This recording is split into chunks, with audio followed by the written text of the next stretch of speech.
Começa agora o BTcast Vida Nova. Teologia é nosso esporte. Muito bem. Começa mais um BTcast Vida Nova, o de número 39, o último do ano. Eu sou Rodrigo Bibo e se você está ouvindo esse podcast, você vai morrer. Meu nome é Jonathan Silveira e hoje nós vamos falar sobre o nosso campeão, aquele que venceu a morte. Eita, olha aí, gente. Eu sei que eu entrei aqui animado, que eu sempre sou animado nos podcasts, né? Eu não gosto de fazer podcasts animados. E talvez você ouviu a minha entrada e falou, caramba, mano, assim, que coisa horrorosa, Bibo e tal. Mas você vai entender um pouquinho mais a minha entrada neste BTcast Vida Nova. Afinal, eu estou aqui com o Jonathan para falar sobre nascimento, casamento e morte. Como encontrar Deus nos eventos mais significativos da vida de Timothy Keller, o lançamento aí de edições Vida Nova. Jota, Vida Nova tá aí, acabando o ano de 2020, graças a Deus, né? Está passando pela Covid-19, isso afetou vários mercados editoriais, livrarias, mas a Vida Nova se manteve, inclusive lançamentos aí todo mês. Além desse que a gente tá falando aqui, nascimento, casamento e morte, o que mais a Vida Nova trouxe aí, além daqueles que a gente já falou aqui no BTcast? Bibo, a Vida Nova, apesar de toda essa pandemia, apesar de toda essa crise financeira que assolou o mercado mundial, graças a Deus a gente conseguiu permanecer, tivemos bons resultados. Claro, nós precisamos fazer cortes no nosso cronograma, então isso reduziu bastante o número de publicações esse ano, né? Então, no ano passado a gente publicou quase 50 livros, se eu não me engano. Nesse ano a gente reduziu, foram 16 livros no total, mas mesmo assim, nós, graças a Deus, graças à misericórdia e à bondade de Deus, nós tivemos o privilégio de nos sustentar e tivemos bons resultados. Então, alguns livros que nós publicamos ao longo desse ano, inclusive fizemos podcast também, foram, né, Direito Religioso, Fé Ativa, Um Sumo Sacerdote Misericordioso e Fiel, do Lloyd Jones, As 4 Páginas do Sermão, do Paul Scott Wilson, Os 10 Mandamentos, do Kevin DeYoung, 50 Verdades Centrais da Fé Cristã, enfim, muito mais. Deus realmente ordenou o genocídio, Paulo e seus convertidos, Mentiras em que os homens acreditam. Mano, e esse aí, Paulo e seus convertidos, você não me mandaram ainda. Eu tô pilhado nesse livro aí, é do Bruce, não é? Isso, é do F.F. Bruce. Posso mandar, não tem problema não. Olha aí, esse livro vai falar o quê? Das plantações do apóstolo Paulo e tal, como é que ele gerenciava as comunidades. Isso, basicamente isso. É um livro sobre missões e sobre eclesiologia, né? Então é um livro curto, mas também com bastante profundidade sobre como Paulo lidava com a questão da missão da igreja, a questão de como pregar o evangelho e plantar igrejas, né? Então... Legal, muito bom. E teve também agora em dezembro, né? Teve uma dobradinha do Keller aqui, porque teve também o devocional, o significado do casamento, Timothy Keller e a Kate Keller, um ano de devocionais diários para casais. Cara, que genial, achei muito legal. Aliás, o significado do casamento, eu imagino que é um livro que ainda vende muito bem, porque tudo quanto é igreja que eu conheço aí tá mandando a galera ler, encontros de casais, a Onda Dura, que é a igreja que eu faço parte atualmente, mano, incentivou muito a galera a ler. Então aqui em Joinville, pelo menos a Onda Dura, a galera leu em massa aqui esse livro. E agora o quê? Porções diárias do significado do casamento, um ano de devocionais para casais. Muito legal mesmo, cara. Então é isso. E em janeiro de 2021 teremos outras surpresas aí, inclusive nas redes sociais de Edições Vida Nova,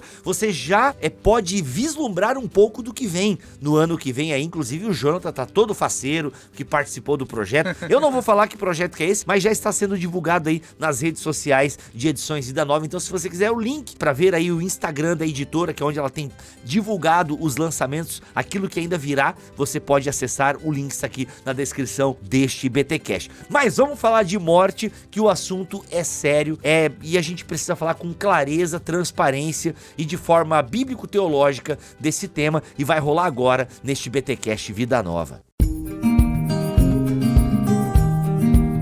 Jonathan, o livro fala nascimento, casamento e morte. Antes de abordarmos, né, o tema que nós escolhemos aqui, eu queria que você desse uma introdução a essa proposta, né, que o Keller traz agora para nós aí, falando desses 3 momentos significativos na vida de uma pessoa. Legal. Bem, Bibo, em primeiro lugar, acho que é legal destacar que o Keller publicou esses temas em formato de 3 livros. Foram 3 livros, um primeiro sobre nascimento, outro sobre casamento e o terceiro sobre morte. Como eram livros curtinhos, nós decidimos compilar e fazer um único volume, que é esse aqui, Nascimento, Casamento e Morte, tá? Agora a questão é, por que o Keller decidiu unir esses 3 temas, tratar desses 3 temas e vender como se fosse um único conjunto, né? Bem, ele destaca aí no começo do livro que nascimento, casamento e morte são eventos singulares na nossa jornada durante a vida e porque provocam reflexões profundas sobre quem nós somos, por que nós existimos, o que é o amor, por que eu devo amar, qual o sentido da vida e para onde que nós vamos depois da morte, né? Então esses 3 temas são muito significativos na vida de qualquer pessoa, porque suscitam essas questões e são momentos de transições na vida de uma pessoa, então são momentos muito importantes. Ele, como um pastor que esteve na frente de uma igreja durante inúmeros anos, ele esteve aí nos hospitais, realizando casamentos também, esteve em funerais, e ele percebeu que são nesses momentos mais delicados e sensíveis aí da vida que as pessoas, às vezes, transformam a sua maneira de pensar e tem uma transição no seu pensamento, não é? Então, por isso que ele decidiu unir esses 3 temas como um único tema, como um único tema maior a ser abordado, certo? Então, ele vai mostrar como nós podemos encontrar Deus nesses eventos. Sim, eventos mega significativos, né? Gente, o livro, então, ele tem uma divisão, como o Jonathan acabou de falar, e são aí, primeira parte, né, o nascimento, aí tem primeiro nascimento, segundo nascimento, crescer na graça, na segunda parte, casamento, começar o casamento, manter o casamento, o destino do casamento. E a terceira parte, a morte, que é o que a gente vai falar agora um pouco aqui. E é interessante que esse ano, né, Jonathan, se não me falha a memória, veio a notícia. Aliás, uma coisa que ia se falar, Jonathan, é que esses 3 livros que a Vida Nova compilou em um único só, foi lançado esse ano pelo próprio Keller, porque eu tenho uma imagem dele no Twitter divulgando as 3 obras, ou eu tô enganado? É isso mesmo, Bibo, o Keller publicou esses livros durante este ano, e aí nós, por entendermos que era um assunto extremamente relevante pelo momento que nós estamos vivendo em termos mundiais, né, por conta da pandemia principalmente, nós agilizamos o processo editorial para publicar esse ano mesmo. Muito legal. E cara, eu ia falar o seguinte, esse ano também nós fomos, né, informados que o Keller enfrentou um câncer, ou tá enfrentando ainda, eu até não me atualizei mais nessas questões. Então, quando eu vi que o Keller, enfrentando um câncer, estava escrevendo sobre a morte, cara, dá um gelinho assim no coração, né? Porque, no fundo, nós somos apegados à vida, né? E aí, de repente, a gente pensar, o Piper também falou sobre morte esse ano e tal, e aí um ano em que a gente tá falando muito sobre morte. Estamos vendo a morte, entes queridos, né? Estão morrendo, pessoas próximas a nós por conta da pandemia. Se você está ouvindo esse podcast aí em 2022, né, saiba que a gente tá gravando em 2020, o primeiro ano da quarentena. Ui, dá até medo falar assim, né, cara? Mas assim, quando eu falei, cara, eu quero ler muito sobre isso, né? E quando o Jonathan escolheu a pauta pra gente falar sobre morte, a partir aí da pena do Keller, eu falei, poxa, interessante, né? Todos os temas são interessantes, mas eu penso que a morte tá muito presente agora, né? Porque a Covid tá levando pessoas que, tipo, mano, sério que ele morreu de Covid? Caramba, mas não tinha nenhuma comorbidade e tal, enfim. A gente tá pensando um pouco sobre a morte. E aí, Jonathan, falar sobre morte parece que é meio que tabu na nossa sociedade moderna, né? Tipo, a gente não quer falar muito sobre morte. E por que a nossa sociedade atual, ela tem resistência com esse tema, o tema da morte? Bibo, certamente é um grande tabu. Porque, primeiro, nós sabemos que a morte é algo terrível. Nós sabemos que ela não deveria existir, que as coisas não deveriam ser desse jeito, né? Nós não fomos feitos para ser finitos. Nós não somos como uma árvore, ou como uma flor, como uma estrela que tem um tempo de vida determinado e depois deixa de existir. Não, nós somos criados para durar eternamente. Então a morte realmente é uma separação, não só do mundo como de nós mesmos, porque com a morte existe um divórcio dentro de nós, porque o nosso corpo fica aqui na Terra e a nossa alma parte para a eternidade, né? Nós não vamos para a eternidade com a integralidade do nosso ser, então existe um divórcio dentro de nós. Então, certamente existe um temor, um medo daquilo que nos espera no futuro. Existe um temor quanto à nossa finitude. Nós sabemos que a morte existe por conta do pecado, as coisas não deveriam ser assim, então nós evitamos pensar sobre ela e viver em negação. Por isso que se tornou um grande tabu. Nós achamos que falar sobre morte atrai morte, ou então que é um tema sombrio demais para ser discutido e que não devemos pensar em coisas negativas, por exemplo, né? Sim. E nossa cultura cada vez mais anestesia o tema da morte com as peças culturais triunfalistas, romances superficiais, reality shows, narrativas de sucesso e por aí vai. Então a gente pode até acreditar, racionalmente falando, que nós vamos morrer, mas no fundo, emocionalmente, nós vivemos como se fôssemos durar para sempre aqui nessa terra e fazemos de tudo para estender o nosso tempo de vida aqui na Terra, porque nós queremos eternidade, não é? Então, isso se aplica não só aos não cristãos, mas também aos cristãos. Sim. Porque nós passamos por isso. Nós temos isso gravado dentro de nós, não é? Então, nós fazemos de tudo para evitar a morte. Então, Keller estabelece aí 4 razões pelas quais nós temos medo da morte, e aí ele vai tratar delas, né? Vamos falar a primeira que eu achei sensacional, que é a bênção da medicina moderna, que ninguém nega, mano, que a medicina é uma bênção pra nós, né? Afinal, se a gente tem uma dor de cabeça, tem remédio pra gripe, enfim, quantas doenças foram erradicadas do mundo por conta do avanço da medicina. Só que por que o Keller elenca, né, a bênção da medicina moderna como um dos primeiros motivos pelos quais nós temos medo da morte? Então, ele destaca que no século XIX as pessoas morriam assim de maneira abrupta, de maneira inesperada, e tinham as mortes assim, digamos até mais esdrúxulas, que hoje nós poderíamos evitar facilmente por conta do avanço da medicina moderna, né, que é uma grande bênção para nós. Mas junto com essa grande bênção, criou também um grande problema, porque com o avanço da ciência e da medicina moderna, isso criou a ilusão em nós de que nós podemos aumentar o nosso tempo de vida de maneira indeterminada. Então nós achamos que podemos estender a nossa vida por quanto tempo nós acreditarmos que é possível. E outra coisa, Bibo, lá no século XIX, o Keller aponta no livro, as pessoas viam outras pessoas morrerem diante dos seus olhos. Hoje em dia, as pessoas são isoladas nos hospitais, elas morrem nos hospitais, elas morrem em clínicas de cuidados paliativos. Então a morte se torna cada vez mais distante da gente. A gente tem afastado ela de nós. Isso inevitavelmente cria a ilusão de que nós somos seres imortais, de que a morte não vai atingir a gente.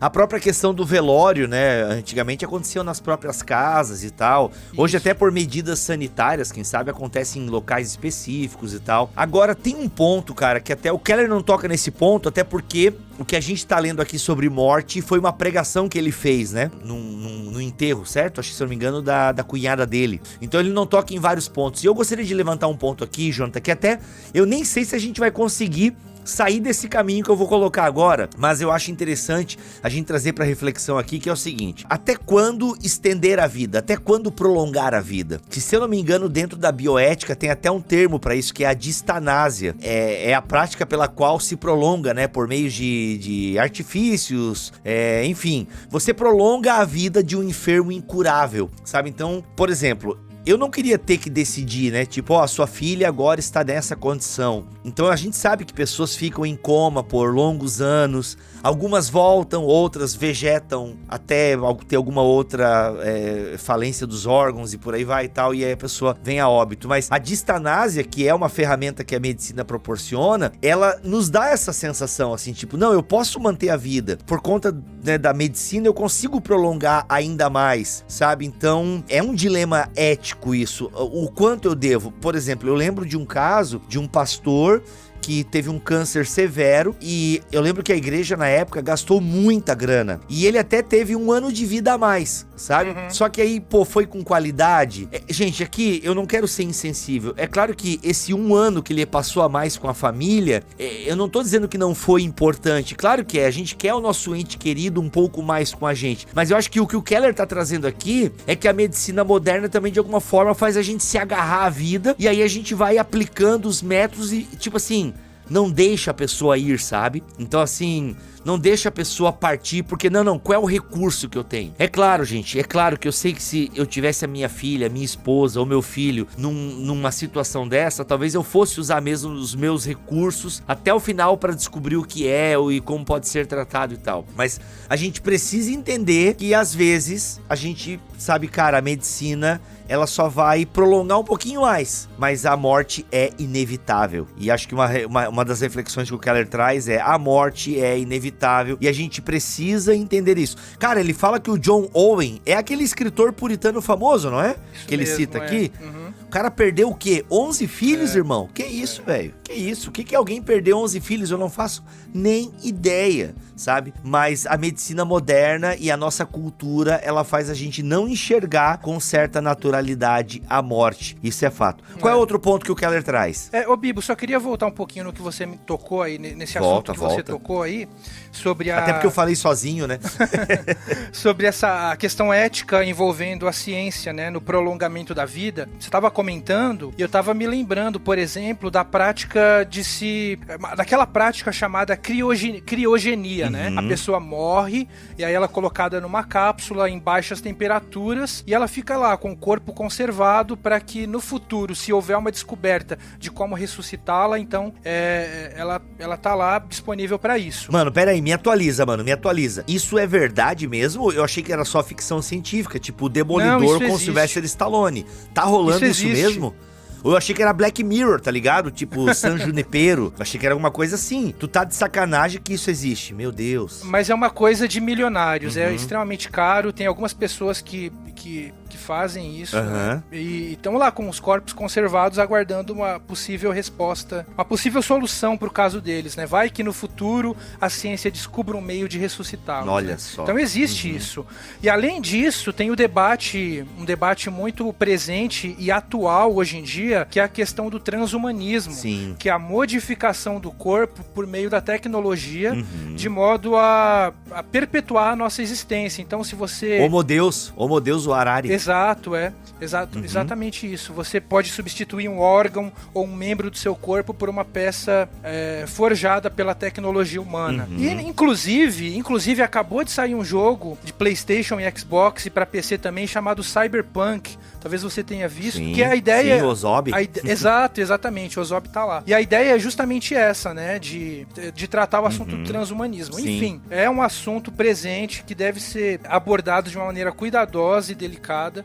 E os cristãos precisam dar uma resposta a isso também. Só pra galera entender, isso já acontece, assim, numa medida micro, por assim dizer, em hospitais. Ou quando você faz uma hemodiálise, né? Eu já sei, por exemplo, de pessoas em hospital em que ela tá totalmente ligada em aparelhos e os aparelhos estão fazendo tudo pela pessoa, entendeu? Então a pessoa, ela é mantida viva por aparelhos. Então isso é muito louco. Agora tu imagina isso em nanotecnologia, por assim dizer, né? Avançando agora um pouco mais. Então você vai substituindo partes do seu corpo por nanotecnologia. E claro, isso parece, né, cyberpunk, parece ficção científica, Alter Carbon. Tem até uma série da Netflix, eu vi só a primeira temporada. Enfim, tantas outras séries que mexem com isso. Black Mirror brincou em San Junipero com isso, né? Você manter a sua consciência viva.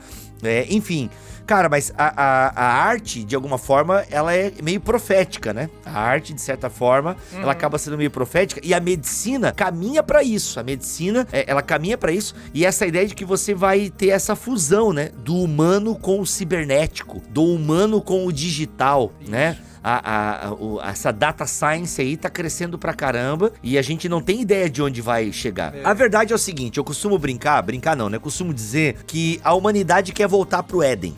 Então, no fundo, a ciência, na minha opinião, que pode estar errada, mas eu gosto de fazer esse paralelo, a ciência, o avanço da medicina é o ser humano tentando voltar para o Éden para comer da árvore da vida, sabe? Essa árvore que nós fomos privadas de comer e, no fundo, eu costumo dizer o seguinte, o fato de Jesus, claro, Jesus estava lá em última análise, né, a Trindade, mas o fato de Deus proibir o casal de comer da árvore da vida é porque eles tinham pecado, então não poderiam viver eternamente em pecado. Então, cara, eu vou privar vocês desse fruto, porque eu entendo que era o fruto que dava, né, a eternidade pra eles. Então vocês são privados do fruto, vocês vão morrer, e é bom que vocês morram, porque precisa findar esse ciclo marcado pelo pecado. Então, a ciência nada mais é do que uma tentativa de se estender a mão e pegar o fruto da vida. E a gente sabe que não tem como, né? A filosofia da teologia, a teologia vai dizer que não dá. Infelizmente, vocês podem tentar o que vocês quiserem,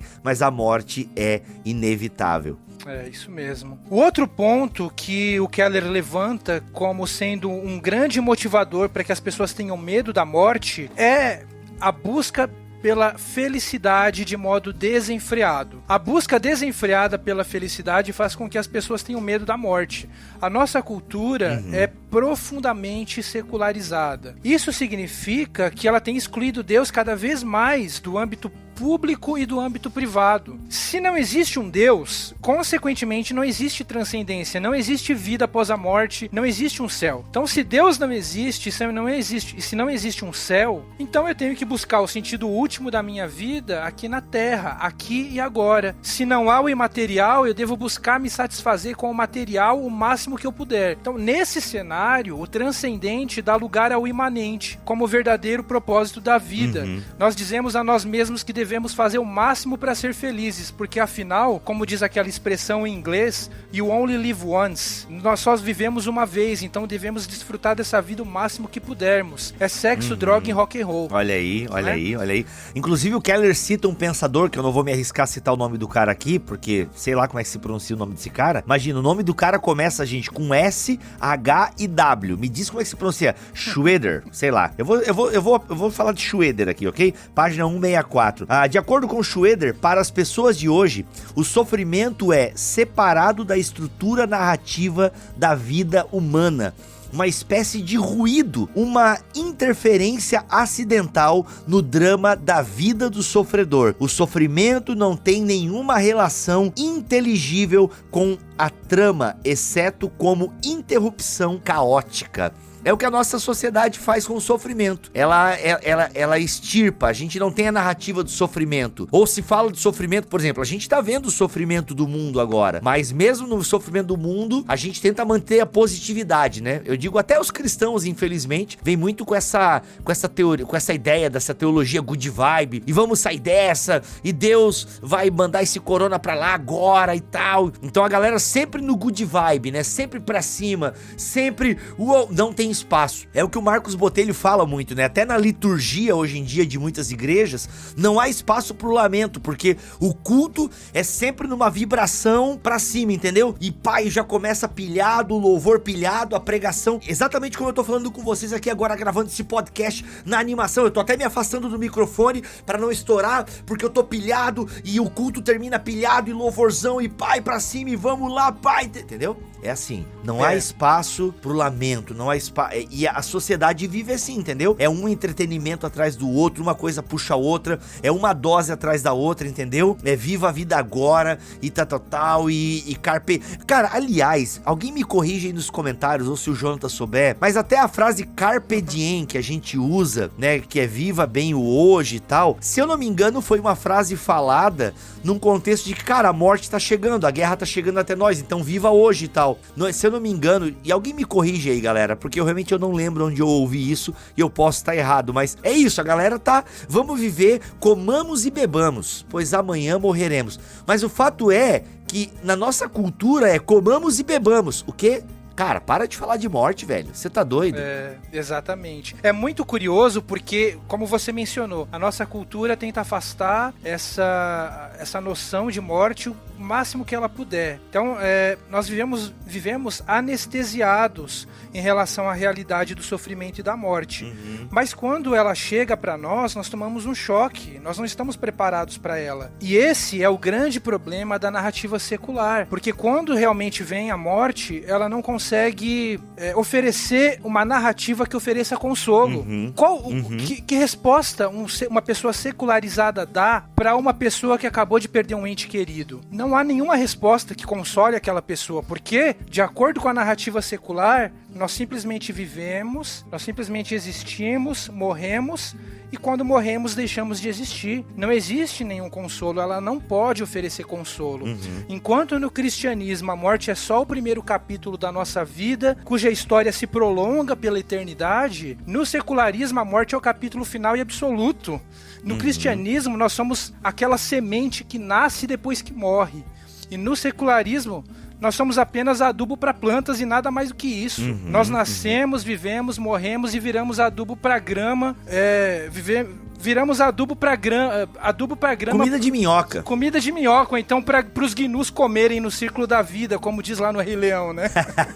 Boa, boa. Cara, então, a nossa era, até ele cita um outro cara aqui, a nossa era é tão desprovida de esperança diante da morte que o tema se tornou tabu. E aquela coisa, e quem fala sobre a morte, ele até cita o exemplo desse cara, né, que quando descobriu que ia morrer meses depois, que recebeu um diagnóstico de um câncer inoperável, esse cara começou a falar sobre a morte e tal, e as pessoas simplesmente o evitavam, ou evitavam esse tema, porque parece que falar da morte de maneira serena, cara, isso é loucura. Isso é negacionismo, entende? E não, por exemplo, uma coisa linda, e eu não sei se eu posso falar isso, mas a última pregação do Russell Shedd, ou a penúltima, cara, foi sobre morte. Tempos depois ele morreu, sabe? E quem viveu perto do Shedd nesses momentos finais, fala, né, dessa sobriedade que ele tinha. É claro que ele sofreu, gente, é claro que os familiares sofreram também, porque é um ente querido que se vai, mas como é alguém que já vem pensando a morte, e refletindo sobre ela e sabendo da sua esperança, mano, isso traz todo um significado, né? Por isso que a narrativa cristã, e não só a narrativa cristã, né? Aqui fazendo jus a outras religiões que trabalham com o transcendente, né? Mas só o cristianismo, ele tem essa ideia de que, e até o Keller traz isso, eu até não quero atropelar aqui, depois a gente fala sobre isso, mas é a diferença crucial, né? Entre o cristianismo e outras religiões que até falam de um transcendente, né? Mas tem uma diferença crucial do cristianismo para outras religiões. Vamos para a sensação de insignificância, né? O terceiro motivo pelo qual a cultura secular atual tem tanta dificuldade com a morte é o fato de que, ao redefinir morte como não existência, criou uma profunda sensação de insignificância, ou tipo, não tem sentido a vida, né? Exatamente. Veja só, se o secularismo é verdadeiro, então nós devemos aceitar essa dura realidade de que um dia deixaremos de existir para sempre. Dada a dimensão e grandeza da história do universo, a nossa passagem pela Terra terá sido apenas uma breve faísca em um vulcão, uma gota em um oceano. Mas precisaremos lidar com o fato de que um dia todas essas nossas experiências que mais estimamos e cultivamos ao longo da nossa existência vão se apagar, vão deixar de existir assim no estalar de dedos.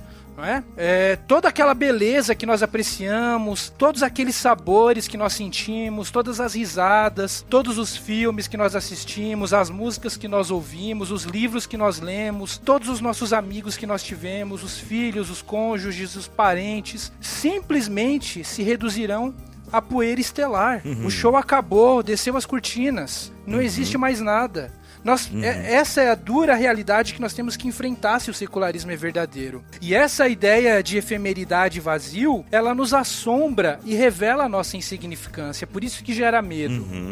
Cara, gente, lembrando que a gente tá arranhando aqui, tá? O Keller desenvolve ainda outros argumentos, cita outros exemplos, a gente tá fazendo um en passant aqui. Então, relacionado a essa questão da efemeridade da vida e da nossa insignificância, e por isso nós evitamos o tema da morte, talvez seja por isso isso que nós consideramos os cemitérios locais assombrados, macabros, lugares mórbidos com energia negativa, sabe? Um lugar... E não consideramos como sendo um lugar solene para refletir sobre a nossa condição humana. Um lugar para sermos confrontados com a finitude da vida, tomarmos um choque de realidade e nos lembrar que um dia nós iremos morrer. São Benedito, por exemplo, lá no século VI, ele criou a regra de que nós devemos manter diariamente a morte diante dos nossos olhos. E em latim isso foi chamado de memento mori. Lembre-se que um dia você irá morrer. Se nós olharmos lá no Twitter, por exemplo, tem contas que todo dia eles postam, um dia você irá morrer, para lembrar da nossa morte. Isso é uma prática que não foi um cara que chegou lá no Twitter, criou esse perfil e ele inventou. Não, isso vem da tradição cristã, tá? Então, além disso, nós podemos encontrar pinturas que retratam cristãos importantes, como, por exemplo, São Jerônimo, Maria Madalena, São Francisco de Assis, com um crânio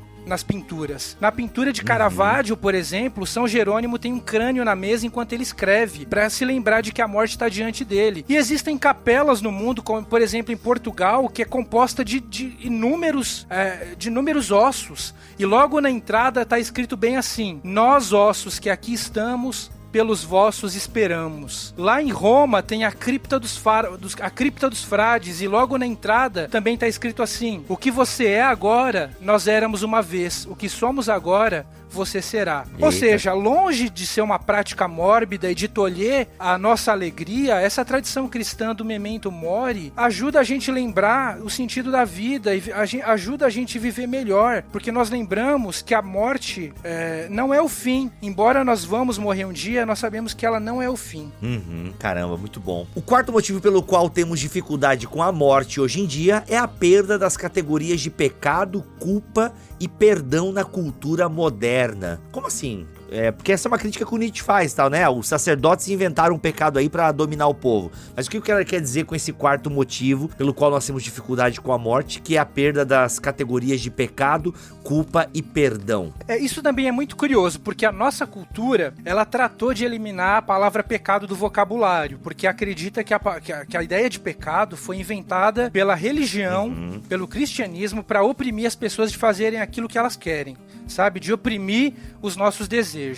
Então é um conceito opressor. Só que o secularismo, ao mesmo tempo que inibiu e eliminou esse conceito do vocabulário, isso inevitavelmente acabou criando uma grande contradição e inconsistência na própria cosmovisão secularista. Por quê? Porque ao mesmo tempo que elimina as ideias de absolutos morais, de certo e errado, de bem e mal, e a ideia de pecado, consequentemente, o secularismo ao mesmo tempo está constantemente lutando por valores morais. Basta nós olharmos hoje para o nosso mundo e vermos como existe uma grande ênfase no engajamento social, em ser uma pessoa socialmente alerta, engajada, aquele conceito do wokeness, né? Ser uma pessoa woke, socialmente engajada. Então você deve lutar pelos direitos das minorias e combater as injustiças. Hoje, se uma pessoa diz algo que afeta as sensibilidades de um grupo minoritário ou de um grupo identitário, a pessoa é cancelada. Às vezes a pessoa disse algo que realmente é odioso e repugnante, mas o fato é que existe um movimento para cancelar a pessoa. E esse cancelamento nada mais é do que um movimento de ostracização daquele que disse algo que é considerado odioso, não é? Então, o cancelamento nada mais é do que uma prática da excomunhão que o cristianismo já pratica. Então, o secularismo nada mais é do que uma outra religião. É curioso porque aquilo que os secularistas querem evitar e querem eliminar, eles mesmos fazem. Então, isso gera uma inconsistência na cosmovisão deles. Eles negam a categoria do pecado, mas ao mesmo tempo eles querem condenar aqueles que, segundo eles, estão praticando pecado. Então isso gera um grande problema, porque nossa cultura continua sendo moralista e julgadora, e isso provoca uma crise no momento da morte, porque, afinal, por mais que se negue a existência do bem e do mal, a gente sabe no fundo que eles existem e não podem ser suprimidos. É como tentar afundar uma boia cheia de ar dentro de uma piscina, sabe? Todo mundo já fez isso, né? Quando tá numa piscina, tentar afundar aquela boia, ela sempre vai voltar para a superfície, porque é impossível afundá-la. E assim funcionam os valores morais. Nós podemos até fazer o maior esforço para negá-los, mas sempre sabemos quando estamos diante de uma injustiça. Então, diante da morte, é inevitável o sentimento de culpa e o reconhecimento de que nem sempre fomos justos, de que nem sempre nutrimos os melhores desejos, de que fomos invejosos, de que fomos indiferentes com outras pessoas, não fomos generosos, enfim. No momento da morte, isso vem à nossa mente e bate o sentimento de culpa. E isso, inevitavelmente, faz com que nós pensemos, poxa, eu não fui como eu deveria ter sido, eu não agi da maneira como eu deveria ter agido, eu não vivi uma vida boa. E se quando eu morrer, realmente tiver algo, e se esse Deus for me julgar? E se existir realmente um Deus que vai me julgar de uma maneira implacável, não é? Então todos nós, diante da morte, enfrentamos isso. E essa é uma diferença do cristianismo para outras religiões que falam de uma continuidade da vida, né, após a morte do corpo físico, porque independente do sentimento que a gente tenha, eu acho que, digamos que a gente chegue no final da vida, no leito do hospital, e tenha uma conclusão de que, poxa, eu não fiz tudo que eu tinha feito, eu não honrei a Deus com tudo que eu podia, eu não obedeci sempre os mandamentos. Nós temos uma certeza, né, por conta do nosso campeão, que você já vai falar pra nós aqui, até porque foi a sua entrada no podcast. Já outras religiões não, caramba, não deu muito certo, vou reencarnar, vou tentar de novo numa outra vida. Tipo, não foi dessa vez que eu vou entrar no Nirvana, né? Então tem a reencarnação, aí tem os vários tipos, né, de continuidade da vida após a morte do corpo físico. Mas o cristianismo, ele te dá uma segurança e uma certeza. Acho que a gente já pode falar disso, né? Que é o nosso campeão. Sim. Com certeza, Bibo. E em contraste com o secularismo, o cristianismo nos oferece grande esperança, porque, de acordo com o cristianismo, a nossa vida não se limita aqui a esta terra. Segundo o cristianismo, um dia nós vamos ressuscitar num corpo glorioso. Por quê? Porque Jesus Cristo, o nosso grande campeão, o nosso Salvador, ele passou pela morte, ele venceu a morte ressuscitando, subiu aos céus e, por causa disso, ele nos garantiu a esperança de vida eterna, certo? Então, o cristianismo nos oferece esse consolo. O cristianismo nos diz que nós somos uma semente que um dia morre e que um dia irá renascer num corpo glorificado. Aquela passagem de Paulo em 1 Coríntios 15 é belíssima, não é? Se você me permite ler aqui rapidamente. Claro, vai lá. Paulo diz assim, né? Mas alguém dirá, como ressuscitam os mortos? E com que espécie de corpo virão? Insensato! Aquilo que semeias não nasce se primeiro não morrer. Quando semeias, não semeias o corpo que vai nascer, mas apenas a semente, assim como a semente de trigo ou outra qualquer. Mas Deus lhe dá um corpo como determinou, e a cada espécie de semente ele dá o corpo apropriado. Assim também é a ressurreição dos mortos. Semeia-se um corpo perecível e ressuscita imperecível. Semeia-se em desonra e ressuscita em glória. Semeia-se em fraqueza e ressuscita em poder. Semeia-se um corpo natural e ressuscita um corpo espiritual. Se há corpo natural, há também corpo espiritual. Eu acredito que não existe uma metáfora tão poderosa e bela sobre a realidade da ressurreição do que a imagem da semente utilizada por Paulo. É simplesmente incrível. Uma semente, Bibo, traz dentro de si a capacidade de gerar vida. Enquanto semente, ela guarda dentro de si um microcosmo com potencialidades que somente serão completamente liberadas com a sua morte. Ao ser lançada na terra, essa semente morre e dela nasce uma planta gloriosa. Todo o seu potencial é liberado. Então bom. Paulo está nos mostrando que atualmente somos como uma semente. A nossa alma tem potencialidades limitadas, mas elas serão completamente liberadas quando essa casca que nós temos aqui perecer e nós ressurgirmos em um corpo glorioso. Tem uma citação muito legal aí no livro do Keller relacionada a isso, que ele diz bem assim: você tem uma identidade verdadeira, uma essência autêntica dentro de si, mas também tem uma porção de falhas e fraquezas que encobrem, desfiguram e escondem essa identidade. A esperança cristã, porém, é de que o amor e a santidade de Deus consumirão as falhas e as fraquezas. Naquele dia, olharemos uns para os outros e diremos: sabia que você poderia ser assim. Tive lampejos e vislumbres do seu verdadeiro eu. E agora, olhe só, a morte podia nos esmagar, mas agora a única coisa que pode fazer é nos plantar no solo de Deus, para que nos tornemos algo extraordinário. Olha que coisa maravilhosa, que coisa maravilhosa pensar sobre isso. Caramba, mano, legal demais. E só um detalhe aqui, galera, por que a gente tava falando que Jesus é o nosso campeão, porque o Keller cita aqui um comentarista que ele entende a palavra grega archegos né, ele entende como William Lane, né, ele diz que esse termo deveria ser traduzido como nosso campeão. A ideia, se você talvez vai lembrar de algum filme, ou podia citar até Davi, né, ou seja, Davi vai lá, ele não precisa ter um confronto de exércitos, né, mas você coloca dois campeões, né, o campeão de um lado e o campeão do outro. Quem vencer é como se o exército inteiro vencesse a batalha. Então é isso, você coloca dois campeões para lutar e assim você poupa o exército, entende? Então, Jesus é o nosso campeão. Ele lutou contra a morte e ele venceu a morte. E é em todo esse sentido que a gente falou, né? Para o cristão, a morte não é a palavra final. A palavra final é de Jesus. E ele venceu a morte, né? Isso deve nos dar esperança. Cara, simplesmente sensacional. Jonathan, sua consideração final. O Keller fala outras coisas maravilhosas aqui neste livro, nesse capítulo sobre a morte, e a gente não vai poder passar por elas e tal. Queremos instigar que você leia realmente este livro, porque está demais as reflexões do Keller, mas daí a sua reflexão final, a sua consideração final sobre a morte por meio da pena de Tim Keller. Então, diferente do secularismo, o cristianismo nos oferece esperança. Em primeiro lugar, porque o cristianismo não banaliza a morte. Ele nos ensina a chorar e lamentar profundamente a morte, porque a Bíblia nos ensina que a morte não deveria existir, as coisas não deveriam ser do jeito que elas estão. Então a Bíblia nos afirma que um dia Cristo vai voltar e vai restaurar todas as coisas, e aqueles que entregaram suas vidas a Jesus, um dia ressuscitarão em glória e terão seus corpos restaurados. Então na hora da morte nós podemos encontrar conforto em Deus, porque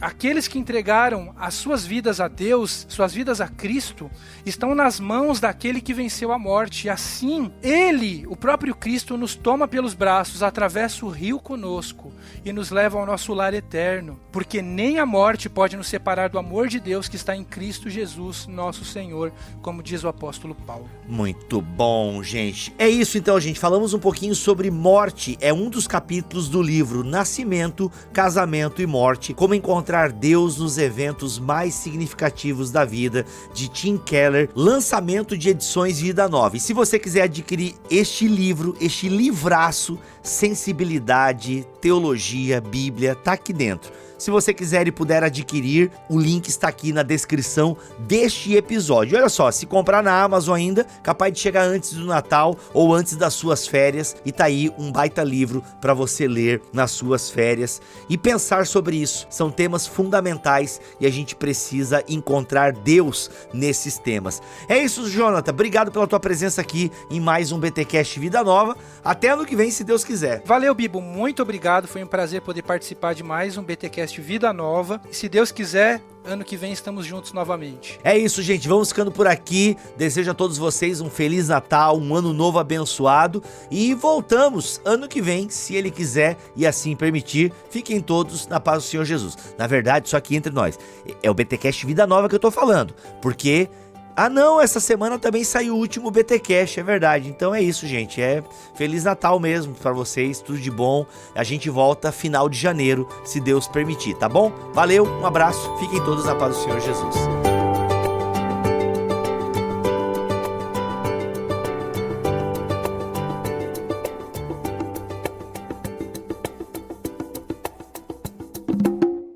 Este podcast foi editado por Tuller Bibotalk Produções.